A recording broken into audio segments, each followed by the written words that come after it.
What's up to my friends on YouTube, and welcome back to another tutorial video. Today I will be showing you how to find the dividend yield of any stock, ETF, REIT, or anything that's traded on the market fairly easily.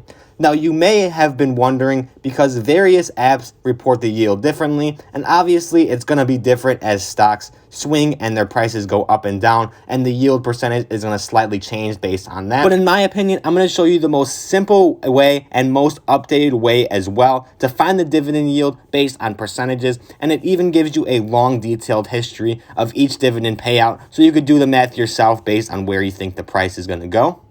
So I just launched my Google app. You could do it on Safari here. And what you're going to do is enter the stock ticker or the name of the company as well. I am doing O, otherwise known as Realty Income. And after that, just type in the stock ticker and then dividend history after that. And it should be the first link that pops up towards the top there. But what you are going on is the NASDAQ website itself.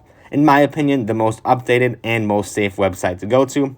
It's going to take you to this screen right here, and it's going to directly jump you right to the stock screen there, as well as the dividend history. If you just scroll down a little bit, you can see everything that you need to know about the payout itself, the yield, and then finally at the bottom there, if you're wondering, you can see the payouts, and it gives you the date, the ex-dividend date, and what they paid out per share.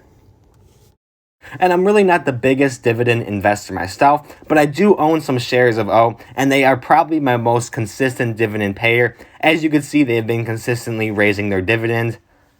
Even if it's just a slight increase, you can see all the information laid out there, and this works for any fund or stock that you want to search up. Just be sure that you know the ticker name, or you could also enter the name of the company and then just search dividend history after that and look for the NASDAQ website. It should be the first one. Sometimes I've seen it second or third, but not more than that. That's pretty much all there is to it though. If you did have any questions on how this works or anything at all, comment down below and I'll get back to you as soon as possible. Other than that, if you found this helpful today, like and subscribe if you haven't already. Thank you for watching, and I will see you in the next video.